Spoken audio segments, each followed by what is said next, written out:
Hello, my name is Muriel Médard. I'm the Cecil H. Green Professor of Electrical Engineering, Computer Science at MIT. I'm a member of the Research Lab for Electronics, where I lead the Network Coding and Reliable Communications group. Very thankful to the organizers for inviting me to give this keynote at VTC. I'm sorry that we cannot be together in person. I look forward to being together again in the near future. The topic I'd like to discuss with you today is, I think, of real interest to our community, particularly at this very key time in our development of technology with regards to low latency communications. The title, It's All in the Noise, is meant to be provocative. I hope it will also be informative. And I'm going to introduce today a method which is universal with respect to all codes and noise-centric. And I'll try to justify to you why this noise-centric approach, which is definitely very different from the approach we've taken in the past with respect to decoding, is actually very promising, particularly for the low latency types of settings that have become so important to us. So ultra-reliable low latency communications, we talk about it very often. It's very important, of course, not just as one of the desiderata of 5G, but in particular for the vehicular technology society, because it really promises the types of self-driving cars, low latency applications, which really are poised to change how wireless communications interfaces with the world around us. Now, let's take this ultra-reliable low latency description and let's try to separate it into two pieces. The first one, ultra reliable, generally has been addressed by adding redundancy, by putting coding at the physical layer. And that coding has generally required long codes. It has generally also done things such as interleaving to avoid correlation in the channel. So it's been a suite of approaches that have generally gone very much against the second part of this URLLC, which is the low latency. The low latency, in effect, does not want to have long codes. It would like not to interleave if it doesn't have to. Basically, these two desires seem to be at odds with each other. So how have we tried to manage to do the two things together? Well, we have tried to just bump up the amount of spectrum. So if you maybe have very long codes, but now you have a very high data rate just because your sampling rate has gone up because you bought lots and lots and lots of spectrum and basically did everything faster. That's one way to try to accommodate the reliability with a low latency. Unfortunately, it costs a lot of money. It's basically like drinking coffee. You just do the same thing you were doing before, but you just do it much faster, not necessarily stopping to think about what it is that you're doing and how to do it more efficiently. So spectrum and coffee here, I'm going to equate to each other. Both are good, but both should be used wisely. All right, so let's look then at this issue of the coding, which is really what's pushing us towards having to add that much more spectrum. Not entirely the only reason, but it's definitely one of the forces that's pushing us to adding more spectrum at great cost. There's a reason why we do coding. We have coding as part of, if you will, the natural life cycle of data. Data here starts, say in this example, I have 4 chunks of data, which are shown in gray, and there's some redundancy. I'm basically going to be efficient in its representation by doing compression or source coding. So say that I have 4 chunks of 100 bits each, and let's say that the entropy of the data is lower. We say it's 1/2 for the purposes of our discussion. That means I can go from 400 bits to a representation of the data that only takes 200 bits. Then I'm going to send that data over a channel, and I know that the channel is going to have some deleterious effects. It's going to have some noise that's being added, and therefore I'm going to need to add some redundancy. In the example I give here, I have a read 2/3 code. I go from 200 bits to 300 bits. When there's 300 bits, encoded 300 bits are being sent through the channel, some of them will be affected. You see that that middle chunk there is affected.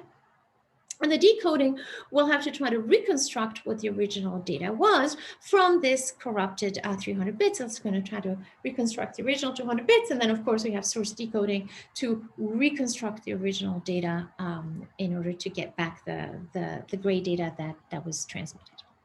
Okay. Now, how did Shannon tell us to do that encoding decoding in the going from over the deleterious effects of the channel? How did he tell us to do that? And by the way, why did I even tell you about the source coding? Do we really care about the source coding? How are all these things fitting together? Let's address first what Shannon told us to do, and then let's go back to the other question of why did you even tell me, Muriel, about all these things about source coding? So let's see what Shannon told us to do. This is what Shannon told us to do. His codebook idea was the following. He said, let me take n to be large. So in the example that I gave you, n was 300, right? So I was sending strings of length 300 over the channel. And he said, pick 2 to the NR of the n possible strings to be code words. So what's 2 to the NR? Well, in the example that I gave you, R was 2/3, so they were really strings of length 200 as original messages. I mapped them into strings of length 300, so that what does that mean is that there were only a small fraction of the possible 2 to the 300 strings, which were actually code words. Actually, only 2 to the 200 out of the possible 2 to the 300 code words were actual code words. Okay, so he said, and the way you're going to do this is you're going to do it randomly. You're going to pick for every possible message or any of those 2 to the 200 possible strings. You're going to pick at random from the bag of 2 to the 300 strings. And then you're going to assign these as, here's the code word for that message. And then what you're going to do at the decoder is you're going to look at the output of your channel, which was 300 bits, which have been modified, which have been corrupted by noise. And then you're going to list all the possible code words, all the possible inputs, of which there were 2 to the 200, if you recall. And then I'm going to look which of those inputs was the best explanation, which one was giving me the maximum likelihood, the maximum a posteriori probability. In this case, all the messages have the same probabilities, maximum likelihood, maximum a posteriori probability are the same for whatever given noise model I have. Let's say for the time being, let's think of a binary channel. Let's think of a noise model, which is just bit flips, a binary symmetric channel. And let's explore again what's happening here. Before we move on, you're going to say, yeah, but Muriel, Shannon's idea is very nice, but that's just not how we do coding. We know how we do coding. It's been an evolution of codes, never mind waitlist and network codes, which are generally more around erasure correction, not entirely. But the way I do point-to-point channel coding is I use block codes, I use convolutional codes, I use so-called modern codes, sort of, turbo codes from the 90s and early 2000s LDPCs, although again, modern is very much between quotation marks, as LDPCs were developed in the early 60s by Gallagher. But the sort of pseudo-random codes, let's say for the sake of description, and then polar codes, which were developed by Arakan in 2009, and which have been incorporated in the 5G new radio standard. So, Gallagher's LDPCs in the 60s were not proven to be capacity achieving, but we know that in practice they are. Turbo code, same thing. Polar codes are shown to be capacity achieving, but none of those work like the way Shannon told us to do things. So why are you telling us about Shannon? Well, let's go back to these principles of coding. So remember, I have the data. Let me call it S. I'm doing some compression, some source coding. So I went from 400 bits to 200 bits, which means that in this case the entropy was 1/2. Okay, that was the entropy rate. And really what we said is that there's, of the data, there's only 2 to the NHS, that's to say 2 to the 200 in this case, interesting or possible or high likelihood realizations. And those are the ones that I'm going to keep. That's what the source coding is doing. And then what I did when I did the code for the channel is that I took the data and I mapped it into a number of strings. There were 2 to the NR of those, right? Because really, even though I have length 300 code words, these only come from these length 200 messages, and therefore there was really only 2 to the 200 messages. So the rate here is 2/3, which is n is 300, 2 to the 300 times 2/3, which is n to the 200. So that's how many strings I have. And then I send it over the channel. I mentioned we're going to be binary. We're going to have a channel transmission noise here, which is going to be just basically addition of a bit when a bit is flipped. And at the receiver, I see a Y, which is 300 bits, which have been modified, which have been somehow corrupted by this noise. And this noise corruption is now what I'm going to try to undo with my channel decoder. Now, what is the nicest channel that I could have, given that the channel is going to be, in effect, a 1 in some fraction of the bits that are transmitted, okay? So if I think of the noise itself as being a process, just like the data itself was a process, a source that I called S, the nicest channel I could ever have, given that it's going to flip on average a certain number of bits, would be a channel that was, very discreetly, with great kindness, limiting itself to just adding all of its ones at the end of the transmission, right? So if I could just send my X in, if I could just send my message in the clear, and then the noise just kindly just limited its effect to the end of my transmission, I would know exactly how to code. I would put the first 200 bits would just be the message, and the last one and the last bits would be irrelevant. It could be 0 for all I care, because those would just be sacrificed to the noise. Now, the thing is, the noise generally is not quite as kind. The noise does not, in a very polite way, just limit itself to the end of the transmission, and therefore what we need to have is something a little bit more complicated. But the combinatorics still remain. Basically, what do I have? I'm going to have that I need to have at least 2 to the NHN strings to represent the noise. And the noise, typically, if I have a bit error rate of, say, a typical bit error rate, 10 to the minus 3. So we're looking at an HN here, which is, very small, say, 10 to the minus 3 itself, by just doing a simple Taylor series expansion on the entropy. So I have, really very few possible noise strings with high probability. But, I still need to accommodate them. And I need that my output Y is somehow able to accommodate my data. Let's say that I put all the data at the beginning and the noise strings for my noise. My noise would have noise strings 2 to the NHN of them, which means that in effect, I would need NHN bits just to describe the noise. So let's do some very simple combinatorics. My channel output in this case has 300 bits. I have 2 to the 300 possibilities. I have 2 to the 200 possibilities here for my data. That leaves how much space for my noise? Well, everything that's left over, the last 100 bits are left over, say 2 to the 100. Okay, so what I need is that 2 to the n is larger than or equal to the NHN, which is the number of possibilities for the noise with high probability, and to the NR, which is the number of possibilities for the messages that are being transmitted.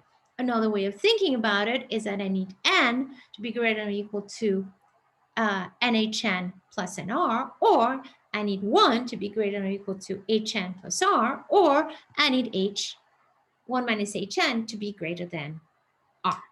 1 minus HN is the capacity. That is the maximum achievable. And you can see why that would be what would be achievable if all the noise just limited itself to its compressed description at the end of the transmission. Okay, so if instead of just, flipping bits randomly, it just said, this is my description and I'm going to give you the description of what I did at the end of my transmission, that would be the best thing that could ever happen to us. Okay. So Shannon was really considering this model when he told us to do this random coding and this maximum likelihood decoding. But as we mentioned before, that's not why we do it. So why don't we do it the way Shannon told us? Well, there are a couple of different possibilities of why we're not doing it. One of them would be just that the storage is difficult. So let's look at n. The example I gave you, the n there was 300.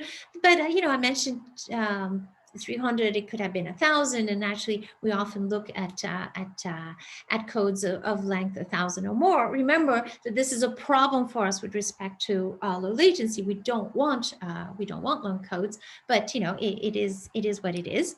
And what we'd like to do is keep. If we did according to channel, we'd like to keep that entire code book, which was this assignment of messages to random code. That would be a lot of storage. So maybe that's one of the reasons we don't do it. The other possibility would be not just the encoding, but it would also be the decoding. When we're looking at all the possible code words for each Y, that could just be taking us too long. That would be too long on the computation. Okay, so all of these could be possibilities as to why we don't do what Shannon suggested we do. The first problem, that of storage, actually has been solved since the end of the 60s, beginning of the 70s by Gallagher.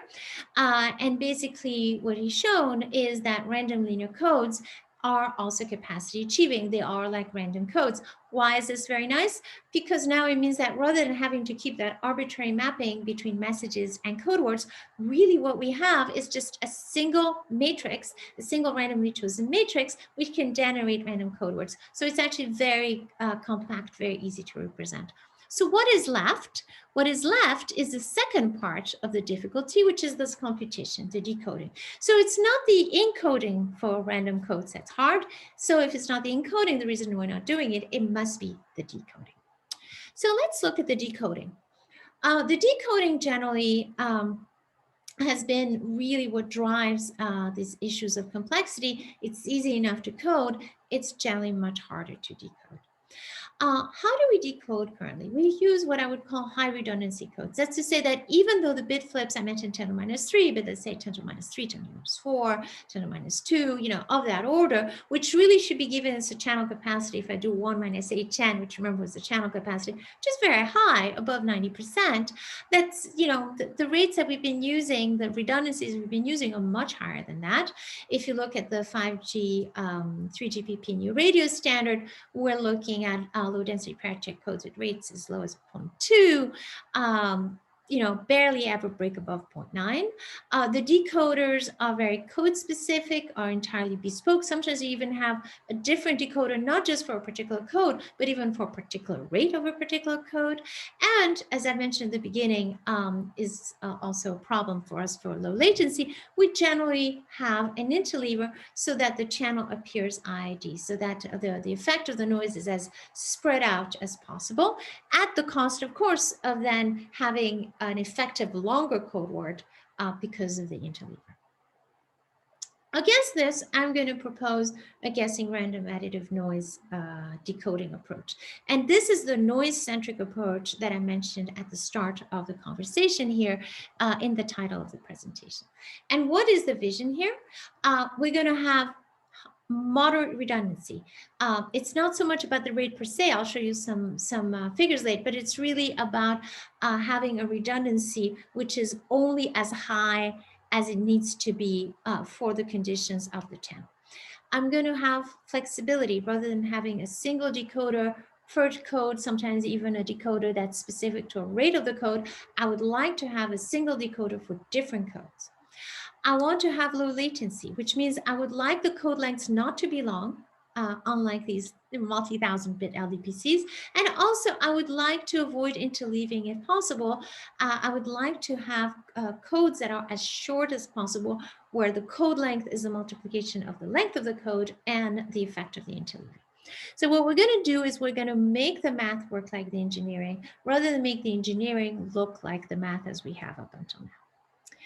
Okay, you say, well, how are you going to make these short rate codes, Muriel? I mean, if you go back to the Shannon vision that you told us about, you had this n, and this n was large, and basically you're relying on the n being large, so you had averaging, basically concentration around the averaging, around the average type of results. So these concentration around the average kind of results usually imply that you want long codes. Now, we do know something about doing short codes. This is a fantastic resource, GitHub resource that is curated by my colleague URLLC at MIT, has all kinds of interesting bounds. Some of them are shown here. What you see here, the dashed red line is capacity. What you see along the abscissa is different code lengths, and you see along the ordinate is different rates. So there is an upper bound, which comes from having, it's a converse, comes from the fact that you're not having the n be arbitrarily large. And you also see some achievability bounds here in blue. I'd like to point out these achievability bounds are not constructive. They're not for specific codes. These are just theoretical achievability bounds. Okay. And indeed, if you look at what we do in coding, it's actually quite far from this.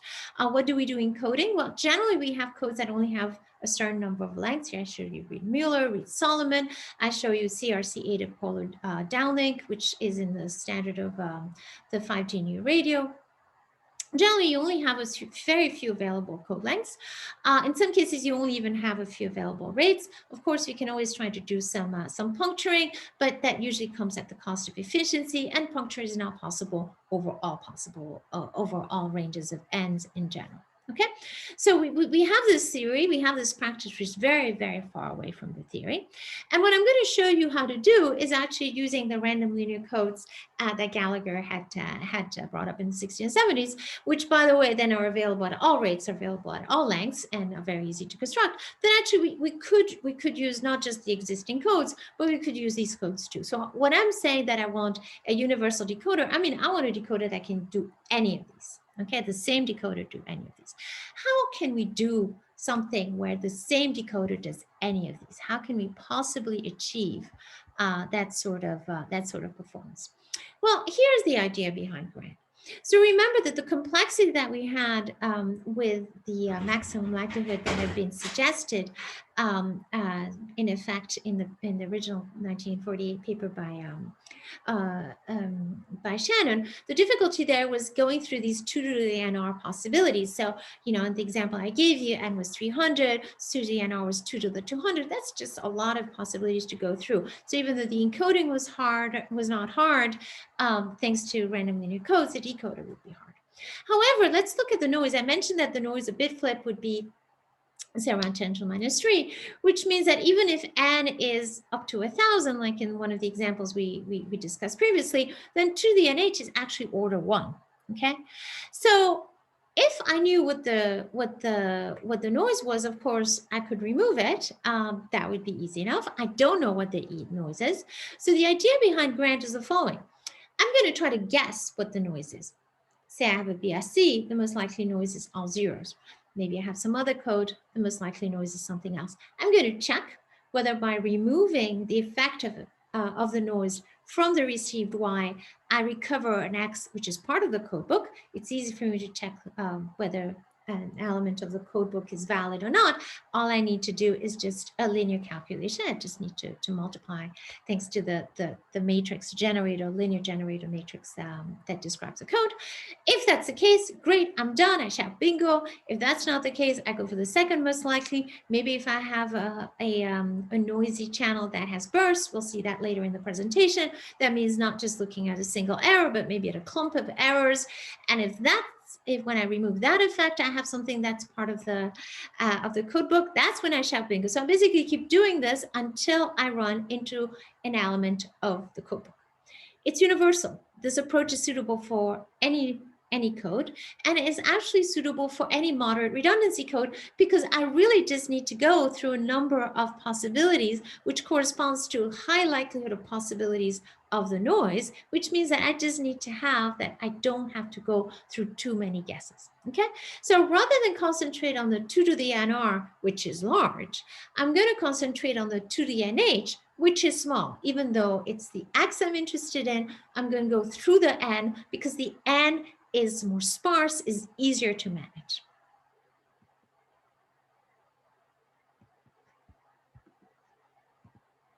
All right.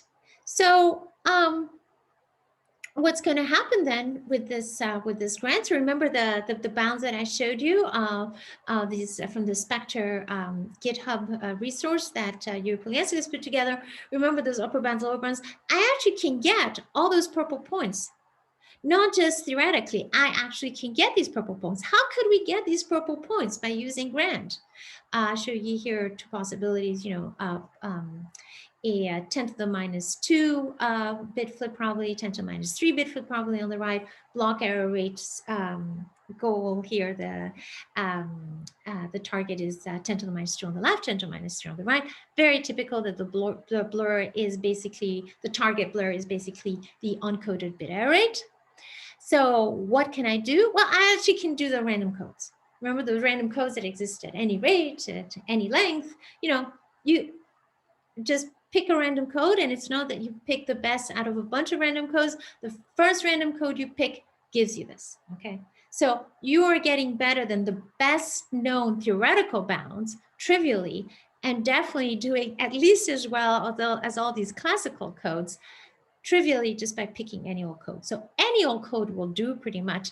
It's not the encoder, it's actually the decoder that matters. Okay, so we've been building very elaborate codes because we needed to be able to decode them. But now that we can decode them easily with Grant, we don't really need to build elaborate codes. Sure, if you have an elaborate code, go ahead and still use it, but you just don't need it. Now at this point, you might say, well, Muriel, that's interesting and so on, but what are you actually going to do about soft information? We use soft information a lot. And actually, you mentioned CRC-aided polar codes. One of the great things there is you can use soft information. The reason they're CRC-aided is you take the demodulated signal, you get some floating information, you use a polar decoder to create a list, and then you winnow down that list by use of the CRC, by picking from the CRC the element of that list that is actually decodable. By the way, notice that a CRC-aided polar code is a self-linear code because the polar code is linear, the CRC is linear, the composition of the two is also linear. Okay, there are many different ways in which we can take soft information into account. We can just take symbol reliability, which is, could just decide whether a bit is reliable or not. We can have full floating information, and actually we've shown how to take full floating information, which by the way gives you the actual maximum likelihood decoder. So this maximum likelihood decoder with soft information, which was forever thought to be a completely intractable problem, if you have moderate redundancy codes, is actually tractable. We had a paper with Ken Duffy and our student Amit Salman at ICC last year on this, and you can do modifications, simplifications in order to just take into account approximate orderings. That's what ordered reliability bits grant does, and that's something that was accepted at ICASP that Ken Duffy has done, and which he'll be presenting in June at ICASP. Okay. What do we mean by moderate redundancy? Remember, what that means is not necessarily, as I mentioned before, they have a high or low rate. It just means that the total amount of redundancy, the total number of redundancy bits is not too high. And to map that to a rate, basically what it means is that as your block length gets larger, it just means that your rate needs to get higher. Okay, it's a very different way for us to think about coding, but again, remember that it's because I just don't want to have to guess too many times. So what that means is I can have low rate, but then I should have a short block lengths, and if I want high rate, then I can have short block lengths. But if I want to have a long length, then I really should be maintaining myself to a high rate. Okay, this is with a random linear code.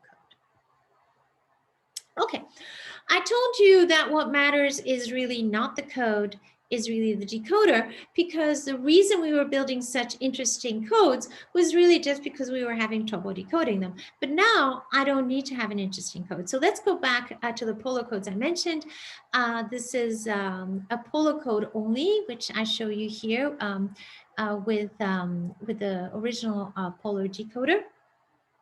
So successive cancellations, that's what SC stands for.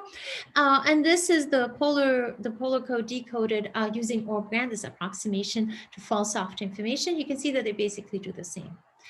If instead I take one of the versions from the 5G standard, a CRC Polo code, here with a list size of 16, so remember that was the list size that I winnowed down before using the CRC to select from that. 16 is actually rather high.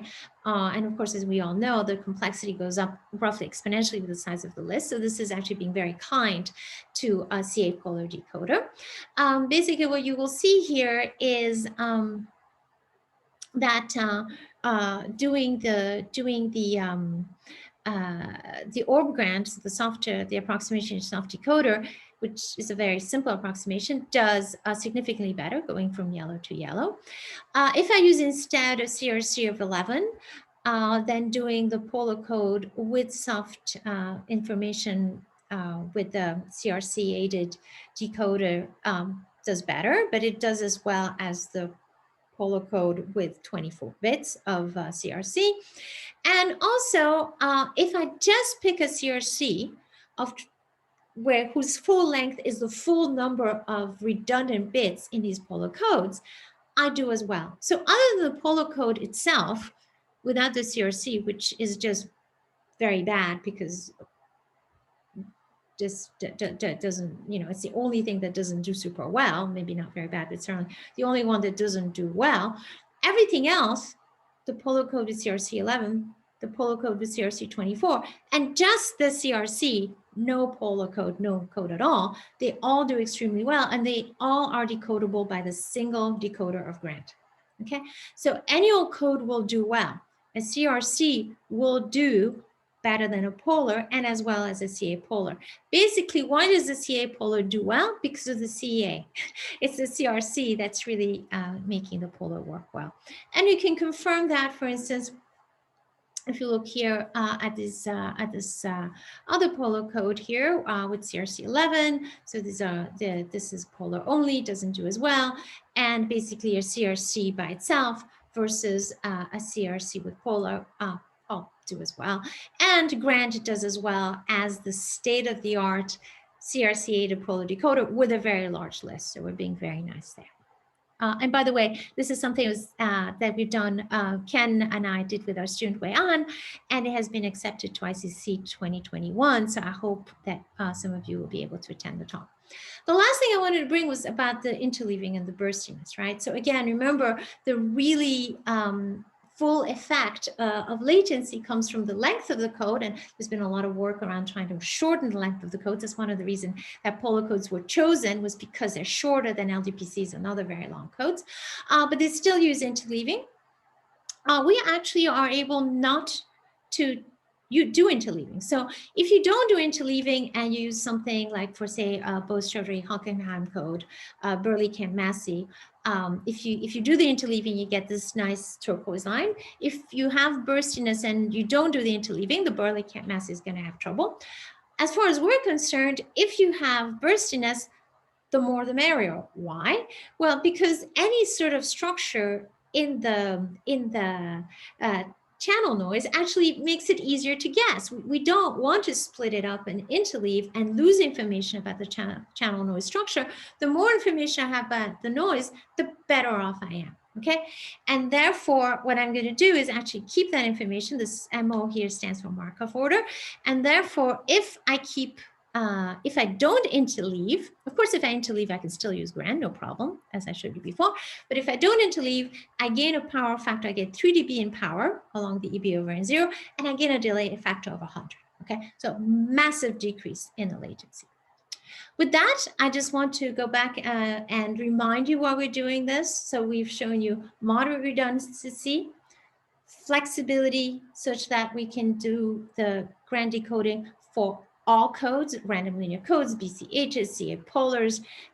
We've done them for every other kind of code, from several other kinds of codes. It doesn't matter. And actually the codes really doesn't matter. I mean, polar codes by themselves, didn't work well, but pretty much any other code worked fine. And low latency, control the code length and avoid interleaving if possible. I'd like to encourage you to visit our grant decoder website, and I look forward to answering your questions live. Thank you for your attention.